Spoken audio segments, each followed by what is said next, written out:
nakakausap niyo si President Marcos, base sa nadidinig niyo sa kanya, gaano ka-desidido po ba siya para tuluyan itong mga sangkot dito at in lahat? Oo. Desidido ba ang Pangulo, kamo? Opo, tutuluyan ba niya talaga? Ay, oo. Oo. Nakasisiguro ko. Kasi doon makikita yung kaseryosohan ng administrasyon niya. Nung huli kami mag-usap, sabi nga namin, ang usapan namin ang importante dito, ang gusto namin mag-succeed ka eh. Sabi ko, kasi pag nag-succeed ka, nag-succeed ang bansa eh. Pag bagsak ang bansa eh. Pagka nagkasabit-sabit itong mga pangyayaring ito, tapos ganyan, mauulit yan, 2026? Ay, hindi pwede. Ano tayo, gigiba tayo lahat eh. So, kahit pa paano nakakatulong yung ginagawa namin ng Kongreso. Kasi naman yung findings namin, yung findings ng Blue Ribbon, at saka kahit anong committee ng Senado, lalo na pag may investigasyon na ganyan, malakas ang weight. Kahit pa paano, nagiging guide ito dun sa mga implementing agencies, lalo kunwari DOJ at saka Ombudsman. But then again, hindi kami makakapag-file. Sila ang magpa-file yan. Mukhang desidido ang Pangulo na talagang papailan yan. Whether kahit sino tamaan.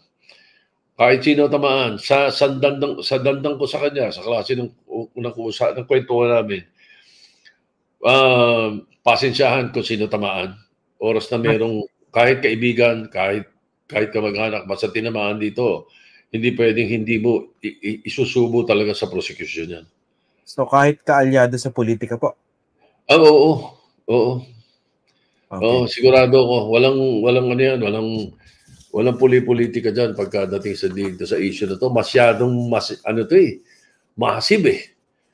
Sobra to. Christian, napakadaming pwedeng na itulong nitong mga perang nakurakot ng ilang taon eh. Pero pinakamatindi yung 2025. Grabe. Yung last year, grabe. Parang naging cover yung kasi hindi mahalata ito. Sabi siguro dahil may eleksyon. Di ba? Hindi mahalata ito na medyo bloated ito. Ganyan. Siguro may nag-iisip ng mga ganun. Malala ito. Sobra. Tito Sen, sakaling tuluyan talaga ni President Marcos yung lahat ng mga sangkot, hindi lang siguro contractors, hindi lang DPWH officials, kundi pati yung mga nasa legislatura, hindi naman kaya pagdating ng panahon, siya yung ma-impeach? Yan kailangan, alam mo, kung ikaw executive department ka, kung ikaw ay leader, yan ang mga, you will have to be ready to face that. Whatever it is. Basta gawin mo tama. Gawin mo kung ano ang tama para sa bansa. Kung tatamaan ka, kung may mga political moves na gagawin laban sa'yo, you will have to pay the price. But iba yung kampi ka ng taong bayan. Pag kampi mo taong bayan dyan, kahit na yung mga politiko hindi mo kakampi, siyoda sila. Di ba? Magagalit yung mga tao sa politiko kung maliwanag na mali yung ginagawa po ng politiko, hindi po ba? Oo. Gusto ko mga tao na ako kaysa sa politiko. Opo. Gusto kong pag-usapan yung kasi ito naman, common impression po ito, no? Dahil pag pinag-usapan po yung credibility ng investigasyon ng House o ng Senado, ang basic question dyan, paano nilang i-imbestigahan? Paano nyo po i-imbestigahan kung sakaling ang nadidikit sa issue ay isang senador o isang kongresista? Ang isa pong elephant in the room, yung mismong tagapamuno ng Senado, itong si Senator Chis Escudero. Diba? Umamin naman po sa House yung si Lubiano na nag-donate siya ng 30 million. Inamin din po ito ni Senator Chis. Tapos, karamihan po dun sa flood control projects na nakuha niya, mga nasa 80, nasa 53 yata, sa Sorsogon. Diba? Hindi natin sinasabing si Chis Escudero naglagay lahat o he made everything possible. Pero at the very least, that raises a lot of questions, hindi po ba?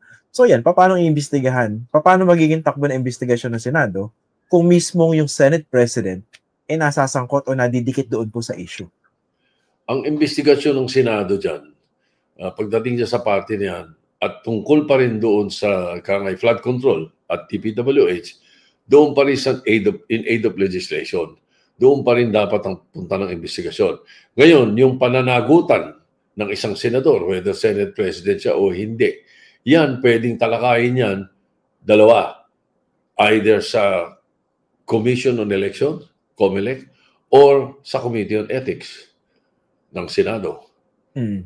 Dapat yun ang tumalakay nung parte niyan. Itong nangyayari nga lang dito sa ating sa Blue Ribbon or sa House naman, doon sa kanilang TRICOM, na-expose yung problema.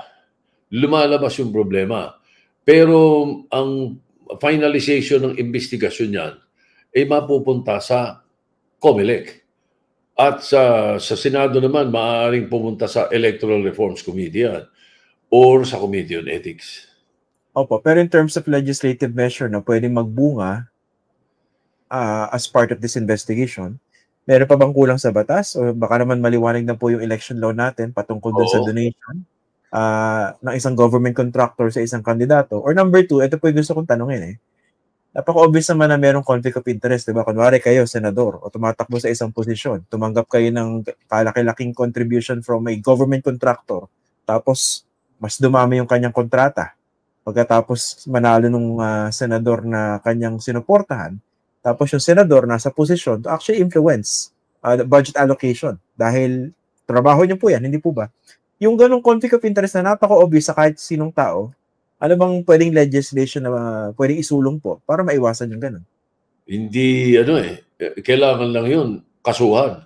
Sapagkat you're violating Republic Act 6713. 6713 dahil bawal yun Hindi dapat Ang isang government official ay hindi dapat tumatanggap ng regalo, kontribusyon o kahit ano sa mga tao na may transaksyon sa gobyerno. Ganun ang pinaka-general rule, no? As a matter of fact, pagka let's say ako ay kumain sa isang restaurant at dumating ka, at natuwa ka sa akin, binayaran mo yung bill ko, at ikaw ay may transaksyon sa gobyerno, bawal yun. Ako, hindi ko dapat tanggapin yun. Sasabihin ko sa waiter, wag mo, ibalik mo yung credit card niyan o balik mo yung pera niyan. Hindi ako, nabayad ako ng sarili ko dahil mananagot ako Ganun kababaw yun, pero ganun kalaki at ganun kaimportante yun. Ibig sabihin, so, ganun din sa ikangay tatanggap ka ng pera or donasyon, contribution, galing sa mga tao o tao na mayroong transaksyon sa gobyerno. Oo nga po Iniisip ko nga lang, Tito Sen, kung pwede nga lang i-legislate yung delikadesa o yung legislation against papalang mukha. Pwede po ba yun? Batas na papalang mukha. Hindi. Palagay ko yun ang mahirap Mahirap i-legislation. Medyo may kakapalan ng mukha kasi yung iba Pero tingnan mo. Maraming haharap. May mga batas May batas para dyan. So may mga binayolate. Ngayon, dapat harapin namin kung kami ang ikangay tinamaan dyan, may senador na tinamaan dyan, harapin. Ganun na talaga yun. Wala tayong iiwasan natin. We can't sweep it under the rug. Di ba? Ganun yun So, mag-iimbestiga kami. Ang talagang trabaho namin in aid of legislation, may nasagasaan kaming kapwa senador o may nasagasaan ng House o may nasagasaan kaming congressman. Di ba? Merong committee o merong executive action na pwedeng mag-address nun. Nagamit lang yung aming mga committee para ma-expose itong issue at isang problema na to. Opo. Pero yung balancing act po, kasi trabaho po ng Kongreso, ng House, tsaka ng Senate na busisiin yung budget. Pero paano naman yung mapapanagot yung mga nagsisingit ng mga questionable insertions, di ba? Lalo sa BICAM o sa small committee. Yeah, yun nga. Kaya nga, itong nangyari ngayon, hindi dapat maulit. At kung nangyari pala ito noong mga nakaraan, dapat yun, sitahin lahat yun. Ano nangyari? At sino mga nakinabang? Sino gumawa? So ito ngayon, matuto tayo ng leksyon. Dito sa 2026, ang plano namin, at kung kami ay susundin ng leadership ng Senado, at ipipilit naman namin to. Hindi sila pumayag. Kailangan, kung meron kaming institutional amendments, kung tawagin mo, at tatawagin ng ibang insertion, aba, tumindig ka at sabihin mong sa'yo yun. Isabihin mo kung ano yung amendment na gusto mong gawin. Ano yung ilalagay mo, saan departamento at ano ito at saan manggagaling ang pera nito. Dapat ganon. At bakit mo sinusulong yan? Hindi po ba? Parang ganon. Dapat yun ang gawin na natin. Baka ito ang leksyon na natutunan natin dahil sa nangyari dito sa 2025. Ngayon, pareho niyan, nakasubmit yata 250 billion ba yung flood control project ng DPWH para sa 2026. Kaya medyo nayanig sila at gustong, di ba, kamotik ng ibalik, ano? Mukha namang hindi. But pwedeng hindi talaga. Katayin na lang natin. Ang daling pagtatanggalin eh. Lahat ng hindi flood-prone na area, ba't mo lalagyan? Di alam natin, ibubulsa nyo. Di ba? At saka Tito Sen, yung yung pare-parehong allocation, kunwari 100 million, 70 million. Meron ba naman ganun proyekto na magkakaibang lugar, pare-pareho ng amount? Halatang-halata eh. Sobra eh. Wala lang, hindi napuna eh. Hindi napuna ng maaga eh. Kaya lumala eh. Siguro nung unang panahon, pakunti-kunti lang yan, kaya hindi napapansin. Baka naging ano ba yung tawag nila doon? Medyo tumapang yung grid. Diba? Impunity. May impunity na. Lumaki. Ayun, nabisto tuloy. Buti nga. Opo. Senator, isa pong tanong ko, no? Again, talking about awkward moments dyan sa Senate investigation. Diba nang tinatanong ni Senator Bato si Diskaya, nagsimula sila sa flood control 2016. So, panahon ni Duterte yon.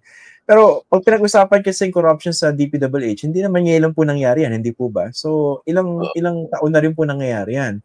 Yung isang kasama niyo dyan po sa Senado na tahimik lang, dati pong DPWH secretary. So, paano credibly mag-iimbestiga yung Senate Blue Ribbon Committee kung kapwa niyo senador, dating DPWH secretary, at ngayon tahimik lang? Paano po yun? Kung ang pag-uusapan yung mga nangyari nung panahon na itong aming kasamang senador ay DPWH secretary, wala tayong magagawa na hindi maaaring hindi tanungin yun. Yung senador nananahimik, siguro wala naman siyang gustong sabihin. Baka naman kung nakialam siya, baka sabihin pinagtatakpan niya yung sarili niya. So hinahayaan niya yung committee na pag-usapan yun. Sa atin, hindi maaaring hindi pag-usapan kung babalik tayo papuntang 2016. Papanahon nila Duterte na saan nagsimula itong mga doon sa top 15 marami na nagsimula noong 2016 Hindi ba? Tama ba ako? Pinakamalaki yung Diskaya. Opo. Hindi, kaya inisip ko, di ba? So, dating DPWH Secretary si Senator Villar, at the very least, maraming alam siya doon sa kung paano aayusin, di ba? At the very least, di ba? Pwede siyang considered na expert na resource person dyan. Pero ang problema, dahil matinding corruption, dapat tanungin siya, anong ginawa niya ng panahon niya sa DPWH? In the same way na dapat tanungin pa rin po si Secretary Bonoan, di ba? Medyo nagulat ako kasi nung huling hearing, in-excuse siya agad. Parang nawala agad yung kanyang knowledge nung dahil nag-resign na siya. Di ba dapat tinatanong pa rin po siya? Oo nga, medyo hindi ako medyo nabigla ako doon. Nabigla ako doon na yung mga kasama ko ay gusto nang i-excuse si Secretary Bonoan. Hindi ko alam kung bakit alamin natin, Christian. Medyo, di ba? Alamin natin, medyo mag-uusapan namin nila Senator Lacson yan. Bakit ba ito dinismiss na maaga? Baka may mga ayaw marinig Yun yan, medyo napakabot kaming ganun no? Kasi ang dami pwedeng itanong sa kanya bakit under his watch na mayagpag itong mga district engineers, hindi po ba? Tsaka yung previous DPWH secretary, si Senator Villar, di ba dapat tanungin din, ano bang ginawa nilang polisiya o aksyon dito sa mga district engineers na corrupt? Bakit nangyari ito, di ba? Over the years, hindi po ba? At nandiyan pa rin sila. Opo. Kung hindi nagkabistuhan, hindi matatanggal. Yun nga kasi parang lahat tayo nagising isang umaga, ay, may corruption pala. Tara kilos. Di ba parang naglolokohan po eh. Hanggang leeg yung baha, bigla tayo nagulat. Di ba? Teka mo na, meron bang ginagasta gobyerno dyan para dyan? Di ba? Ganun eh. Bakit? Pati Quezon City, nagbaha. Ay, Quezon City, ang taas-taas eh. Yung mga ganun, di ba? Tapos paggising natin, baha, ay, baka ito naman gobyerno, walang ginagawa dito. Biglang ang sagot ng Executive Department, 500 billion eh. Yung nilagay dyan, nasan ba napunta yung mga lekat na yan? Di ba? Ganun eh. Ganun na nangyari. Anak ng tokwa. Talagang mag-aalsa talaga tayo eh. Di ba? Well, again, why not? We could probably ask the chairman of the Blue Ribbon na ibalik. Secretary Bonoan. At saka may mga dapat tanungin na kasama namin, siguro baka mangyari sa atin yung pareho nangyayari sa House. Kasi sa House, si Congressman Toby Chanco, ang alam ko ay gusto niya patawag at umattend si Congressman Saldico. Dahil siya chairman yan eh. Siya ang appropriations chairman ng ilang taon, 3 taon. Ito, lalo na yung 2025, doon nagkakatalo eh. Yun ang pinakamatindi sa lahat eh. May mga pumalag na congressman eh, nasabi, pwede ba nating imbestigahan yung sarili natin? Bakit hindi? Di ba?